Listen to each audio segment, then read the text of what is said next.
जय हिंद, वंदे मातरम। स्वागत है आप सभी का गुरुजी वर्ल्ड एग्जाम स्टडी प्लेटफॉर्म में। मैं उम्मीद करता हूं कि बहुत अच्छे होंगे आप और पढ़ाई भी बढ़िया चल रही होगी। दोस्तों, मेरा नाम है धीरज द्विवेदी, आप देख रहे हैं गुरुजी वर्ल्ड एग्जाम स्टडी। कैसे आप सब? गुड इवनिंग क्लास, नमस्ते जी, नमस्ते, आदाब, सत श्री अकाल, तारीफ होकर जय महाकाल। आज की इस वीडियो में नया टॉपिक लेंगे और नए टॉपिक को सुपर फास्ट तैयारी यानी सुपर फास्ट वीडियो के अंतर्गत खत्म करेंगे। देखिएगा, आज का टॉपिक है राष्ट्रीय शिक्षा नीति 2020। ध्यान रखिएगा, आरटीई पढ़ना पड़ेगा, एनईपी पढ़ना पड़ेगा और एनसीएफ पढ़ना पड़ेगा। ये दो तीन टॉपिक ऐसे हैं जो बहुत महत्वपूर्ण है। तो क्या है, ये ऐसी क्लास है जिसमें आपको ये इतना आसानी से हम आपको समझा देंगे कि आपको लगेगा कि बहुत आसानी से कैसे सीखा जा सकता है। प्यारे साथियों, भविष्य के भावी अध्यापक अध्यापिकाएं और सभी सेवारत शिक्षक और शिक्षिकाएं, बहुत आपका स्वागत, अभिनंदन करता है आपका भाई धीरज द्विवेदी। देखो, सबसे पहले मैं आपको बता देता हूं कि जो एनईपी 2020 है ये क्या है।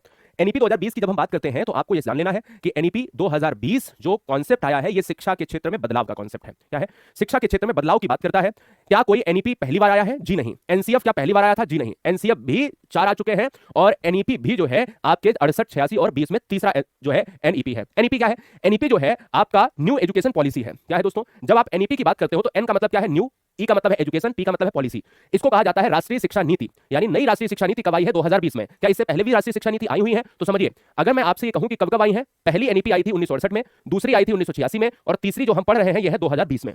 अगर आपसे ये पूछा जाए कि 1968 में जिस समय एनईपी आई थी उस समय प्रधानमंत्री कौन था, 1986 में प्रधानमंत्री कौन था और 2020 में प्रधानमंत्री कौन था? देखो, 1968 में आई थी तो इंदिरा गांधी थी। कौन है? श्रीमती इंदिरा गांधी, है ना। तो श्रीमती इंदिरा गांधी जी के कार्यकाल में ये एनईपी आई थी। इसमें भी शिक्षा के क्षेत्र में बदलाव किए गए थे। बहुत ध्यान से समझना, बहुत ध्यान से समझना। क्या है? एग्जाम के लिए, हाँ, national education policy, national education policy ही कह लो उसको, क्या ही दिक्कत है, वो तो है राष्ट्रीय शिक्षा। राष्ट्रीय का मतलब नेशनल। 1986 की बात करेंगे तो ये आई है दोस्तों राजीव गांधी के कार्यकाल में। तो ये राजीव गांधी का कार्यकाल जो है 1986 में, तो राजीव गांधी के कार्यकाल में। 2020 की जब हम बात कर रहे हैं तो इस समय मौजूदा प्रधानमंत्री नरेंद्र मोदी के कार्यकाल में, है ना। तो हमें याद रखना है कि ये राजनीतिक स्टेटस है कि कौन कौन उस समय पीएम रहा। ठीक है। आरटीई जब आया था 2009 में तो उस समय प्रधानमंत्री मनमोहन सिंह की सरकार थी। तो जब भी आपको ये पूछा जाए कि 1968 किसके कार्यकाल में, इंदिरा गांधी, 1986 इसको उल्टा कर देना है, 68 को 8 से इधर कर देना, ठीक है ना, राजीव गांधी। और 2020 के कार्यकाल जब भी बात करेंगे नरेंद्र मोदी। 2020 की एनईपी जो है कितने साल बाद आई है? 1986 के बाद 2020 की आती है 34 साल बाद। जब भी कोई भी आती, जैसे एनसीएफ आया था 2005, तो उस समय अध्यक्ष यशपाल जी थे, निदेशक कृष्ण कुमार थे। ऐसे ही ये भी कहीं ना कहीं 2020 की भी जब ये आई होगी एनईपी तो इसमें भी कोई ना कोई अध्यक्ष रहा होगा। तो वेरी वेरी इंपॉर्टेंट पॉइंट ये है कि कस्तूरी रंगन की अध्यक्षता में ये एनईपी आई, ठीक है ना। तो 1968 में, 1986 में और 2020 में कुल 34 साल बाद एक नया बदलाव शिक्षा के क्षेत्र में किया जाता है। और इस शिक्षा के क्षेत्र में 2020 में बदलाव किया गया है वो इसरो का क्या मतलब होता है? देखो, इसरो, ISRO, ये क्या है? भारतीय अनुसंधान केंद्र है, रक्षा अनुसंधान केंद्र है, स्पेस टेक्नोलॉजी की बात करता है। लेकिन इसको इंग्लिश में क्या कहेंगे? Indian space research organisation. क्या है? Indian space research organisation. तो इसरो के जो पूर्व प्रमुख रहे हैं, जो रिटायर्ड कर्मचारी होते हैं ना, उनको कई कई जगह अध्यक्ष बना दिया जाता है। तो इसरो के पूर्व चीफ जो है के कस्तूरी रंगन की अध्यक्षता में ये एनईपी आया। क्लियर है? 4 पॉइंट हमारे मोटे मोटे क्या है? एनईपी 2020 आता है, 1968 में आता है, 1986 में आता है, फिर 2000 में आता है। 1968 में इंदिरा गांधी के कार्यकाल में, 1986 में राजीव गांधी के कार्यकाल में, 2020 में नरेंद्र मोदी के कार्यकाल में। कुल मिलाकर 1986 के बाद 34 साल बाद स्वतंत्र भारत की पहली, ध्यान रखो, 1986 स्वतंत्र भारत की पहली नहीं, तीसरी, है ना, स्वतंत्र भारत की तीसरी। तो हमने कहा कि 68 में, 86 में और 2020 में। तो हमने कहा कि जब आप पिछली एनईपी देखेंगे तो उससे 34 साल बाद नई एनईपी देखने को मिलती है। क्लियर हो गया? कॉन्सेप्ट क्लियर, तो एग्जाम क्लियर। अब देखो, मैंने यहां बता दिया। दूसरा, मंत्रालय, किस मंत्रालय के ये अधीन है? देखो, जब आप इसकी बात कर रहे थे, जब राजीव गांधी का कार्यकाल था तो राजीव गांधी के कार्यकाल में एक एमएचआरडी चलता था, यानी मानव संसाधन विकास मंत्रालय, नाम सुना होगा, मानव संसाधन विकास मंत्रालय, यानी एमएचआरडी। जब एमएचआरडी की बात सुनते हो तो ये एमएचआरडी जो है ये बदलकर, यानी जो मानव संसाधन विकास मंत्रालय एमएचआरडी हुआ करता था राजीव गांधी के कार्यकाल में, और जैसे ही नरेंद्र मोदी का कार्यकाल आया तो इस एमएचआरडी का को नाम बदलकर, यानी मानव संसाधन विकास मंत्रालय को हटाकर इसका नाम बदल दिया गया एजुकेशन मिनिस्ट्री। एजुकेशन मिनिस्ट्री कर दिया गया। तो कुल मिलाकर परीक्षा में पॉइंट क्या याद रखना है कि जो एनईपी 2020 है, जो एनईपी 2020 है, ये किसके अंतर्गत आती है? तो एमएचआरडी के अंतर्गत आती है या एजुकेशन मिनिस्ट्री? नहीं, एजुकेशन मिनिस्ट्री के अंतर्गत आती है।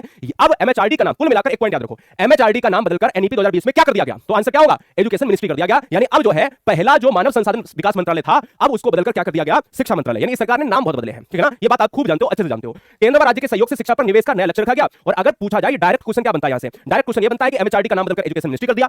इंग्लिश में पूछा जाए तो ये बता दो, हिंदी में एमएचआरडी को कहा जाता है मानव संसाधन विकास मंत्रालय, तो मानव संसाधन विकास मंत्रालय को शिक्षा मंत्रालय कर दिया गया। दोनों एक चीज है, ये इंग्लिश इंग्लिश है, ये हिंदी हिंदी है, दोनों ये एक ही चीज है, ठीक है ना। यानी ये बात आपको ध्यान रखनी है। दूसरा क्वेश्चन डायरेक्ट क्या पूछा जाएगा? दूसरा क्वेश्चन डायरेक्ट ये पूछा जाएगा कि भाई अगर पूछा जाए कि एनईपी 2020 में, एनईपी 2020 में जीडीपी का कितना परसेंट हिस्सेदारी है? तो जीडीपी 6% है। तो जीडीपी का 6% खर्च जो है एनईपी 2020 पर किया जाएगा। पूरे भारत की बात हम कर रहे हैं, मेरी बात को ध्यान में रखना है, ठीक है ना। नोटिफिकेशन नहीं आता है सर, परेशान है, अरे लॉग आउट करके लॉगिन कर लो। नोटिफिकेशन की कोई इधर बटन थोड़ी ना है कि नोटिफिकेशन नहीं आता है। मैं तो टाइम से आया हूं, बिल्कुल टाइम से ही आया हूं, बताइए, बिल्कुल टाइम, एग्जैक्ट टाइम पे आया हूं, तुम्हें भी ध्यान रखना चाहिए। चलो ठीक है, अब मेरी बात को समझो। यहां पर भाई ये तो काम थोड़े से छोटे से हैं, मान लीजिए नहीं आता है तो डिवाइस का इशूज है, डिवाइस में नोटिफिकेशन का भी इशूज होता है कि हमने नोटिफिकेशन मोबाइल में बंद करके रखा है ना। डोंट डिस्टर्ब वाला एक होता है जिसमें हम कहते हैं कॉल ना आए हमारे पास। ऐसे ही नोटिफिकेशन के ऑप्शंस मोबाइल में भी होते हैं। कभी कभी मोबाइल के ऑप्शंस कहे जाते हैं कि बंद है, तो बोला कि भाई ये हो गया, जब नहीं हो रहा तो लॉग आउट करके लॉगिन कर लो, ठीक है। चलो अब मैं आपसे बात करता हूं यहां पर इस शिक्षा नीति में है क्या, चूंकि मैंने ये रूपरेखा बता दी है। बोलो क्लियर है? हाँ जी, बहुत बढ़िया बहुत बढ़िया। देखो इसमें कह रहे हैं कि सर एमएचआरडी का फुल फॉर्म बता दो। अरे एमएचआरडी का फुल फॉर्म क्या हिंदी में तो आपने नहीं जान लिया। एम का मतलब क्या था? Ministry of human resources development. ये क्या है? Ministry of human resources development, ministry of human resources development. Clear है? इसी को कह दिया गया मानव संसाधन विकास मंत्रालय। हो गया ना? अब हम आगे हम बात करेंगे। चलो भाई ठीक बात, बहुत बढ़िया, बहुत सुंदर। अब मेरी बात को, पॉइंट को समझिए, ये आया क्यों है? देखो जब हम लोग पढ़ते थे, यानी हम और आप, तो अगर हम आप पढ़ते थे तो अब देखो, अरे भाई अहमद खान तुम्हारी मुस्कुराहट से ही तो हम मुस्कुराते हैं, ये नाराज होने की बात नहीं है। तुम पे नाराज नहीं होंगे तो बगल वाले जो हमें जानता नहीं होगा, हम जिसको जानते नहीं होंगे उससे नाराज होंगे तो हमारा वो अधिगम में नहीं पड़ते, वो हमारा व्यवहार बदल देगा, है ना?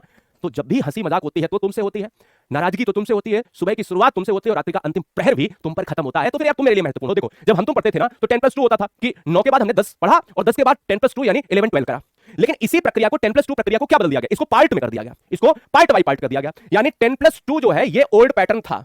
सरकार आई, सरकार आती है कहती है ऐसा है कुछ इसमें बदल दो भैया, अहिमा ऐसा बदल दो, है ना? हम उस तरीके की लैंग्वेज यूज कर लेते हैं, है ना? एक हरदोई से कोई है, कन्नौजी, हरदोई, जहां आप बिहारी के जो उत्तर प्रदेश के, जब आप बिहार क्षेत्र में पूर्वांचल में जाओगे वो भी, और कन्नौज से जब हम पश्चिमोत्तर इलाके में जाएंगे वो भी, है ना? तो बताओ किस भाषा में सुनना चाहते हो? तो जब क्या बोला 10+2 जो है भैया बदल दो, है ना? तो 10+2 बदल दो और कहा कि जो बैठे हैं ऑफिस में कुछ ना कुछ यार घमासान किया जाए। बोले कि ऐसा करो कि इसको ना 5+3+3+4 में कर दो। तो बस यही कर दिया, ये इधर का उधर करते हैं, सिर्फ सिलेबस बढ़ा देते हैं। बोले कैसे? 10+2 व्यवस्था थी ओल्ड, अब नई व्यवस्था होगी 5-3-3-4। वही बात है, 5-3-8, 9-10-11, 12-13, 14-15। अब इसमें है क्या? इसमें है ट्विस्ट, उसको भी पढ़ेंगे। यानी 5-3-3-4 वाली व्यवस्था को, हाँ देखो बहुत सारे लोग, हाँ बिल्कुल कानपुर क्षेत्र वाला, कनपुरिया, है ना? जहां जहां से बताओ, जो बहुत सारे जौनपुर से है क्या, फर्रुखाबाद से, कन्नौज से, बहुत सारे लोग कहां से, मेरे को बताओ। हाँ जी, कौन सी भाषा तुमको सुना है बताओ? हाँ कानपुर नगर, बहुत बढ़िया, बहुत बढ़िया, बहुत सुंदर। मैनपुरी वाले, इटावा वाले, औरिया वाले, हाँ बहुत बढ़िया। मट्ठे के आलू वाले, प्रतापगढ़ वाला है कोई क्या? बताओ भाई। चलो भाई आ जाओ, 5-3-3-4 की बात करेंगे, 5-3-3-4 की बात करेंगे। देखो भाई 5-3-3-4 जो है ये नई व्यवस्था है। पुरानी व्यवस्था क्या थी? इसको समाप्त कर दिया सरकार ने। बोले क्या? नई व्यवस्था को लागू करेंगे। तो ये फार्मूला याद रखो, 10+2 ओल्ड था, खत्म कर दिया, 5-3-3-4 हमारा आ गया। बहुत बढ़िया, बहुत सुंदर, ठीक भैया। और या प्रतापगढ़, जालौन, रायबरेली, है ना? चलो भाई, आजमगढ़िया सबसे बढ़िया, बहुत बढ़िया, बहुत बढ़िया। चल भाई देखो, अब है क्या एक्चुअल में, इसमें समझने की कोशिश करो। इसमें एक्चुअल में ये देखो 5-3-3-4 क्या है? 10+2 तो पता है, 10+2 तो सब पता है। हाँ जी बहुत बढ़िया। देखो 5-3-3 में क्या है? ये देखो इसके दो पार्ट किया, यहां पर क्या है 3 और इसको 2 लिखते तो कोई दिक्कत वाली बात। तो हुआ ये, सरकार ने कहा कि जो बच्चे कक्षा 5 में एडमिशन लेते थे डायरेक्ट, तो होता क्या था कि अब जो है अलग करो, यानी अब शुरू के जो 3 साल है बच्चा अब आंगनबाड़ी में पढ़ेगा, ठीक है?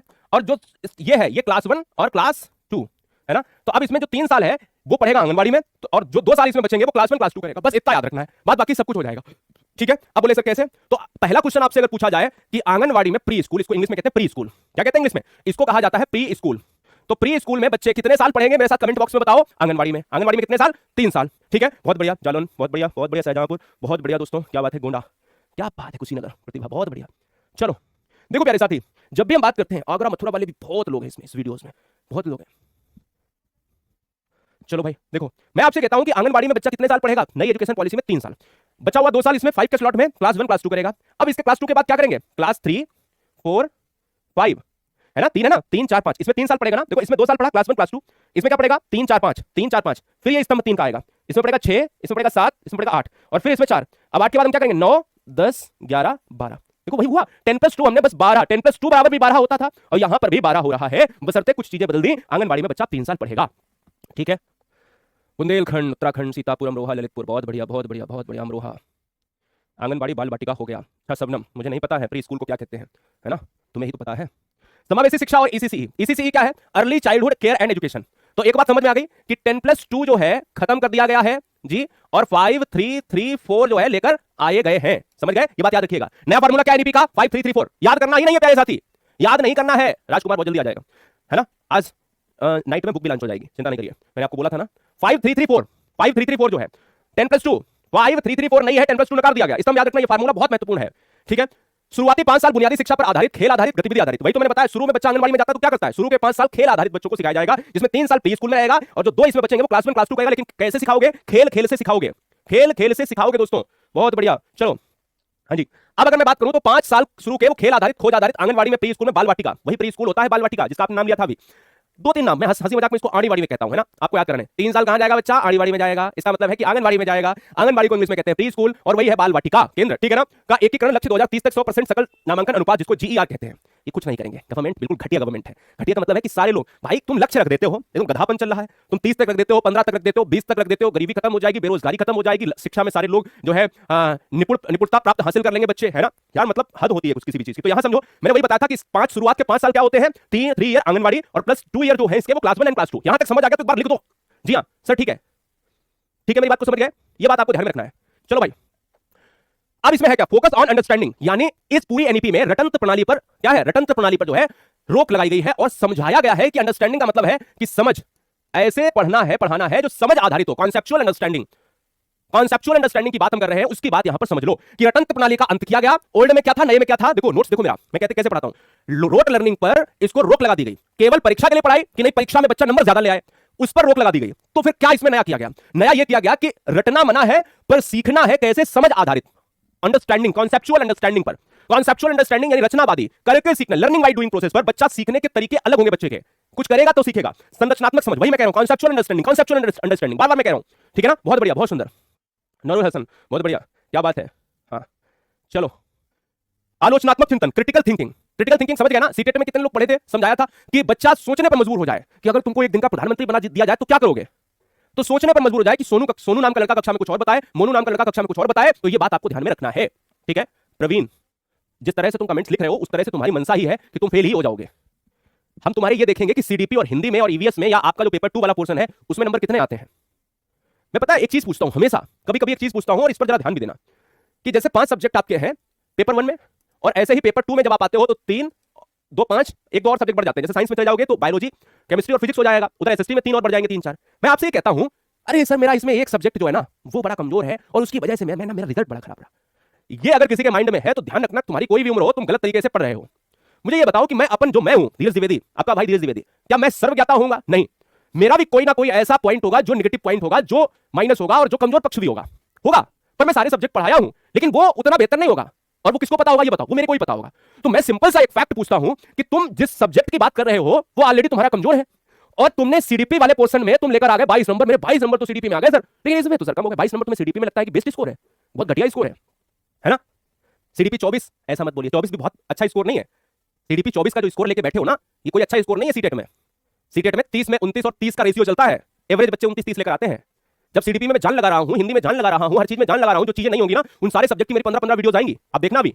तो जब आप ये कहते हो कि मान लीजिएगा कि हमारे यहाँ 24 नंबर, हमारे यहाँ सीडीपी में 6 नंबर हमारे यहाँ कम हो गए, हिंदी में एक ऐसा सब्जेक्ट है जहां इसमें जो है 30 नंबर में 1 नंबर कम नहीं होना चाहिए, यहां पर भी तुम्हारे आ गए 22 नंबर और 24 नंबर, 12 नंबर तो तुम्हारे यहीं कम हो गए। एक और सब्जेक्ट होता है भाषा पोर्शन का या ईवीएस सेक्शन का जो आसानी से क्रैक किया जा सकता है, वहां पर भी तुम 8 नंबर कम लेकर आ गए। तो 25 नंबर तो 20-25 नंबर तो आसानी से तुम यही जो सरल सिंपल सब्जेक्ट थे वहीं पर खत्म हो गए। अब आप कहते हो कि हमारे अच्छे हैं, कतई नहीं अच्छे हैं। जहां पे हम आप अच्छे वर्ड्स लगा रहे हो वहां पर ये सब्जेक्ट अच्छे नहीं होते हैं, ठीक है। आ जाओ, बहुभाषिकता को प्रोत्साहन, बहुभाषिकता क्या है, बहुत बढ़िया। चलो देख लो ना, हमारे जितने भी लोग हैं वो कमेंट्स कर रहे हैं कि हमारे 29 है, 28 है, 29 है, 28 है, 29 है, 28 है। देखो शिवम, बहुत बढ़िया, शिवम कह रहे हैं मैथ्स में हमारे 30 में 30 है। बताओ, मैं नहीं कहता मैथ्स में तुम 30 में 30 लेके आओ। मिथिलेश कह रहे 30 में 29 है। हाँ, सीडीपी होता है मिथिलेश, सीडीडब्ल्यूपी नहीं होता, तभी फेल है आप। भावना यादव 28 है, बहुत बढ़िया। आस्था पाठक बहुत बढ़िया, बिल्कुल पढ़ाएंगे, सारे लोग पढ़ाएंगे अच्छे।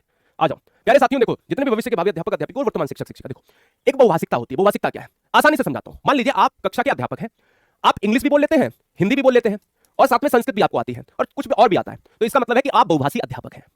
ऐसे ही मैं आपसे कहूं कि कोई बच्चा हिंदी, इंग्लिश और संस्कृत और भी बहुत सारी भाषाएं जानता है तो बहुभाषी बच्चा है। तो बहुभाषी कक्षा क्या है, बहुभाषी कक्षा वो होती है जहां पर एक या एक से अधिक, 2 या 2 से अधिक भाषाएं बोली या पढ़ी जाती हैं। तो बहुभाषिकता क्या है, 2 या 2 से अधिक भाषाओं का जब मेल होता है और वो क्लासरूम में बोला जाता है या सीखा जाता है, वो बहुभाषिकता है।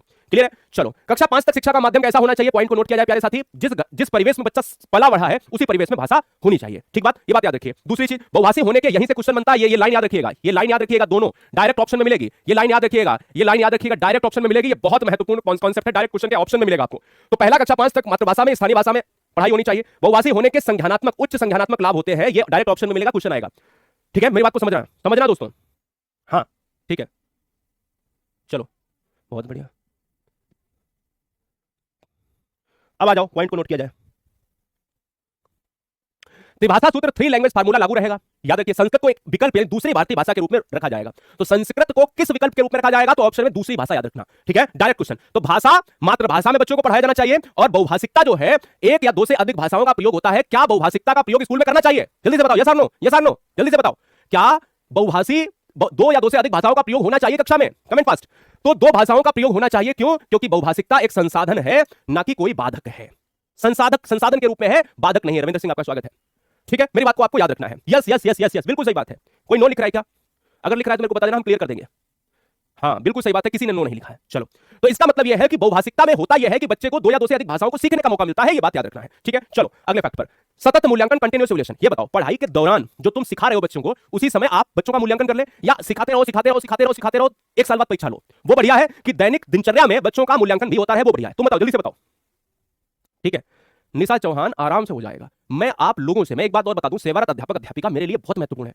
मैं आपको उस टेंशन से निकालना चाहता हूं। कभी कभी मेरे पास ऐसे ऐसे सरकारी विद्यालयों से कॉल आता है, ठीक है ना, टीम में कॉल आता है, कहीं ऐसे जानने वाले हैं, क्योंकि हम बहुत अच्छे फैमिली से आते हैं, जहां सारे एजुकेशन सिस्टम से जो भी शिक्षा जगत में है, बड़े बड़े पदों पर है, उस सिस्टम से हम पहले से जुड़े हुए हैं, तो मेरा जन्म भी नहीं हुआ होगा। तो कहीं ना कहीं जब आज फोन आता है ना, उस विद्यालय में 10 अध्यापक हैं, 5 अध्यापिकाएं, 5 अध्यापक हैं, कुछ शिक्षा मित्र हैं, कुछ 55 साल 57 साल, है ना, तो जो पर्सनली भी है ना, वो हजारों की संख्या में है, वो कनेक्शन में है।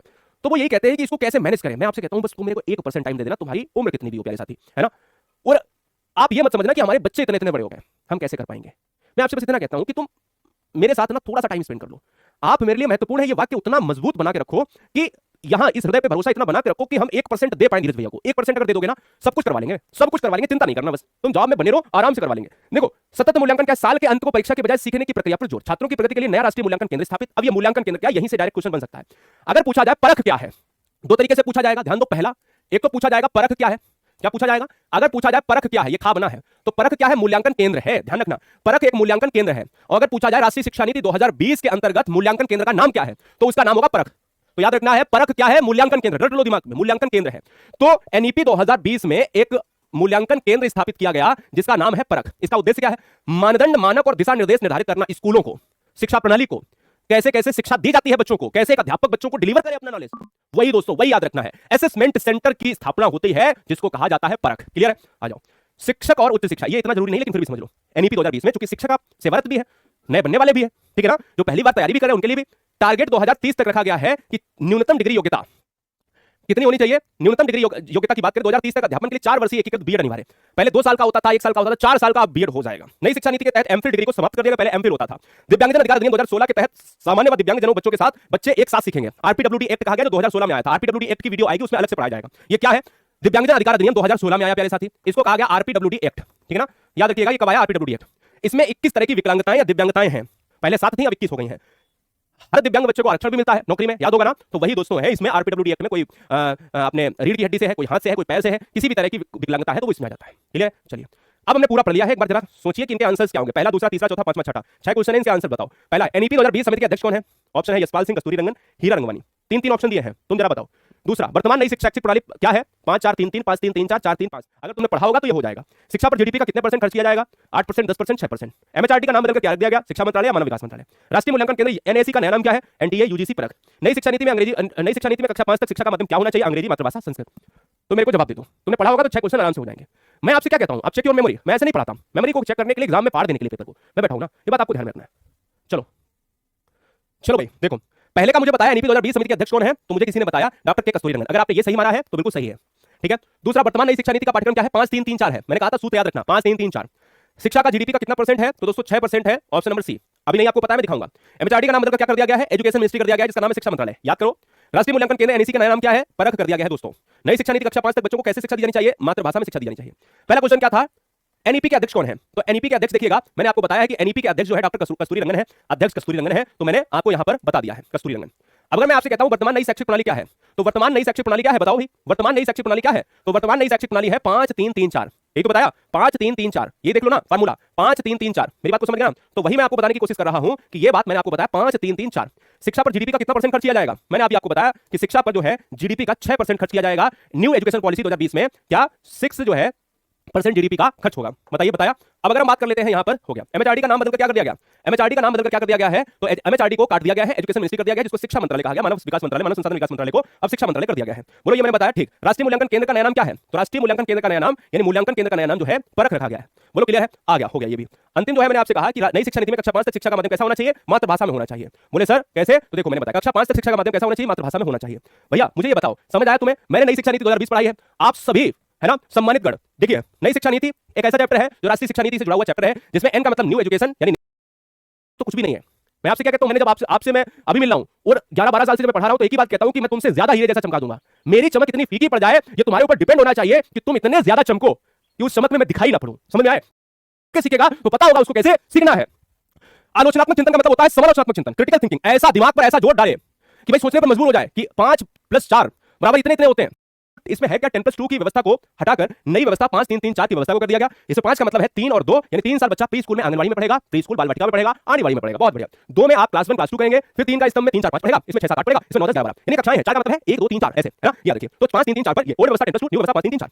5 साल में बच्चा जो पढ़ेगा वो बुनियादी खेल आधारित करके सीखने पर होगा, बच्चे को ज्यादा प्रेशराइज नहीं किया जाएगा। प्री स्कूल बाल वाटिका का एकीकरण होगा, 2030 तक 100% तक का नामांकन अनुपात रखा गया है। 5 का मतलब बताया 3 साल आंगनवाड़ी और 2 साल क्लास 1 क्लास 2। समझ नहीं आया तुरंत बताना। धीरे धीरे उस खेत में पैदा होने वाला वो हीरा जहां पे तुमसे बेहतर आपने, भाई मेरी चमक कुछ भी नहीं है। मैं आपसे कहता हूं, मैंने आपसे मैं अभी मिला हूं और 11-12 साल से पढ़ा हूं, तो एक ही बात कहता हूं कि मैं तुमसे ज्यादा हीरे जैसा चमका दूंगा। मेरी चमक इतनी फीकी पड़ जाए, ये तुम्हारे ऊपर डिपेंड होना चाहिए कि तुम इतने ज्यादा चमको कि उस चमक में मैं दिखाई ना पड़ूं। समझ में आए? तो याद ध्यान रखो, 3 ईयर और 2 ईयर 1+2। अब देखो, ओल्ड पैटर्न ये कहता है कि रूट लर्निंग अवॉइड करो, कॉन्सेप्चुअल अंडरस्टैंडिंग की तरफ शिफ्ट हो जाओ, यानी बच्चे को रूट लर्निंग की तरफ हटाओ, उसको कॉन्सेप्चुअल अंडरस्टैंडिंग करके सीखने पर, संरचनात्मक समझ पर सीखने के तरीके कैसे होने चाहिए, लर्निंग बाय डूइंग प्रोसेस, रचनावादी होनी चाहिए, बच्चा खुद करके सीखे, मजबूत बनेगा, करके सीखेगा तो पता होगा उसको कैसे सीखना है। आलोचनात्मक चिंतन का मतलब होता है समालोचनात्मक चिंतन, क्रिटिकल थिंकिंग। ऐसा दिमाग पर ऐसा जोर डाले कि भाई सोचने पर मजबूर हो जाए कि 5 + 4 बराबर इतने होते हैं, तो क्या 5 4 9 के अलावा भी कुछ होता है, 6 3 9 होता है, 7 2 9 होता है, 1 8 9 होता है। मैंने आपसे क्या बोला कि ऐसी चीजें तो रटन प्रणाली को खत्म किया गया, रचनावादी को पढ़ाया गया, केवल परीक्षा के लिए पढ़ाई ना जीना, संरचनात्मक समझ, आलोचनात्मक चिंतन पर बढ़ा दिया गया।